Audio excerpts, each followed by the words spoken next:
Hi, Double D. Maraming salamat sa lahat ng tulong at suporta niyo sa amin ni Yorme at ng Yorme Streets. Dito lang kami palagi sa gilid. Thank you po. Mata na ko. Dumatang kapos. Dumatang na kayo. Ano doon sa gilid?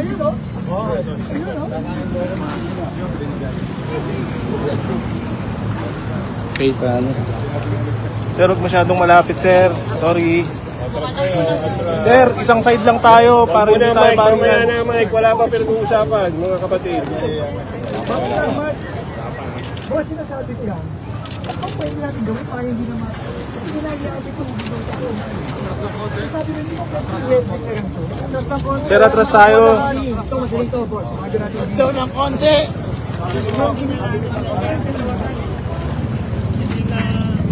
Sabi ko, Sir, oo, wala.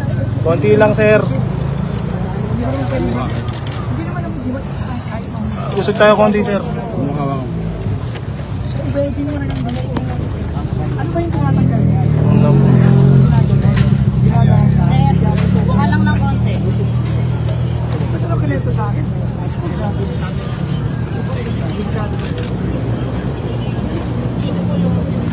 Tapos hindi ba ito pwedeng lagyan ng ano? Kasi sa gabi. Meron ba itong reflector? Sir, huwag masyadong madikit. Sa DP ako, sir, ako lang, nilalayo ko lang sa nagtatrabaho tayo pa rito. Kaya nga. Kasi hindi yung talaga pinatamahan. Gusto mo ingay? Hindi sumasalsa. Pero welding na yan. Ano problema, sir? Walang hinahawakan. Paano kayo, sir, nung malapit? Kayo lang malapit. Kaya solusyon. Gusto ko ano yun. Hindi ko pwede bantayan to 24/7. Security guys. Yes. Ayan, ano ba yun? Ayun yun na ba? Ayun na,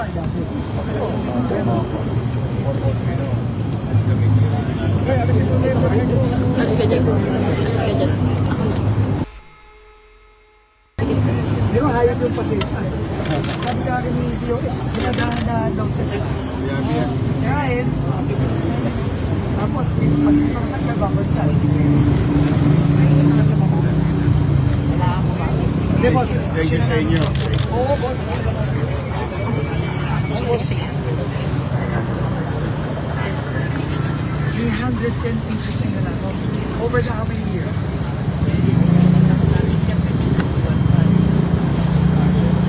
Well, pero expected na dapat natin. Dapat tayo. Alam ko na Alam ko na mangyayari. Uulit yan. Mas murang spot mo yan kaysa palitan mo ng pagkasak. Lalo na ang beso papalit.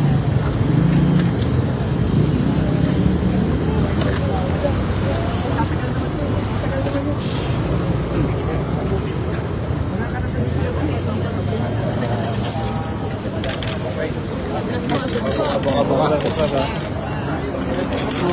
Sir, buka. Well, kailangan naman, baka naman kayang early. Magkakanan. Sige po. Yes, sir. Schedule po. Tatlong bomba na gumagana.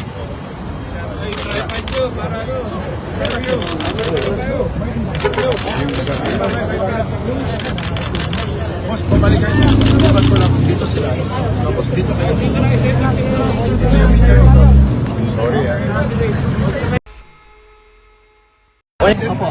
So, hindi pumunta kami dito ni Yorme kasi nga, itong biyata, notorious sa accident. Kawawa na yung mga na-accident. Iyan na ba ito? Madami naman yan.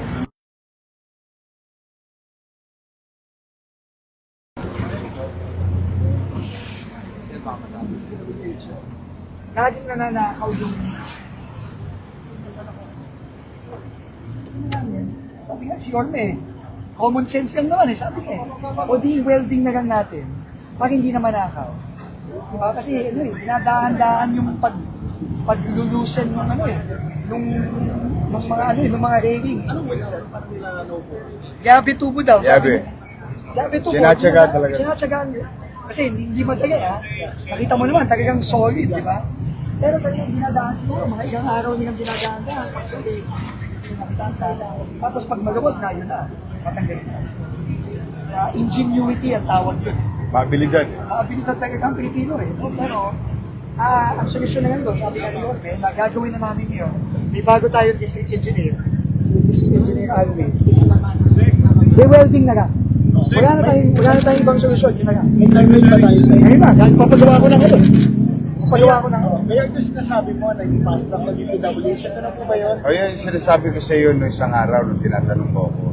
DPWH is into it, especially Secretary Vince Dizon. Now, we would like to thank the DPWH na tinugunan agad yung kaligtasan ng aming mga tagalungsod ng Maynila at saka yung mga dumadako dito. Remember, this is a bypass road going to San Juan and Quezon City. Usually, Aurora ka nung araw, doon sa lugar mo, Pat. Doon ang daan. But this is a very important bypass road. So a lot of vehicles passing through this bridge. And safety of the people who's driving is the utmost concern of the city government. And natutuwa naman talaga kami kay Secretary Vince, kila DE, na ikinabit. O tapos lalagyan pa ng mas magandang kapit. Kapit na to, Pat. Pag yun natanggal pa, Yorme, ibang klase na yun. Concern ko lang. Babala sa mga junk shop na namimili ng mga ng DPWH dito sa Manila. Ay, nako, generally, not only to DPWH property, no? Ang isang nakaw na gamit ay pag binili, may batas yung nagsasabi yung anti-fencing. Mabigat po ang kaso noon. Hindi lang po magnanakaw ang kinakasuhan, pati po yung bumili. Mano pa yung pandagdag sa bigat kung ito yung property ng pamahalaan. Remember, all this is infrastructure, materials installed in public places done by government is pag-aari ng pamahalaan. Kaya mag-iingat sila. Hindi araw-araw Pasko sa magnanakaw. May Pasko rin sa pulis. Hindi nga yun, dapat matakot sila kay Yorme kasi pati yung liability sa mga na-aksidente dito, pwede silang makasuhan. Pwede. Kaya ako matakot na sila. By the way, Yorme, nagpadagdag din tayo ng reflectorized na pintura. Lalo na yung area na madagas na talagang para paggabi, talagang may added safety measure pa tayo. So, gagawin na rin yun ngayong araw. Sir, Mayor, context lang. Kumusta yung integrity ng bridge? Gano'n ba ito matagal? Ano na to? Siguro mga 15, a little less than 20 years. Ito yung nagtahan interlink na alala mo nung araw. Tapos, through the years, katulad yan nakikita yung Skyway. So, malaking bagay talaga to para sa Maynila. Kasi nakaka-access kami northern part of Metro, southern part of Metro through this. Lalo pa yung ginagawa dyan na duktungan, yung Middle City Skyway. Ibig sabihin, kung dati-rati east-west lang yung aming Skyway, meron kami north-south. So, napakalaking bagay itong mga bridges, mga katulad itong Biata, Skyways, kasi makakadagdag to sa solusyon sa trapiko sa Manila. Saka ulitin ko lang, no?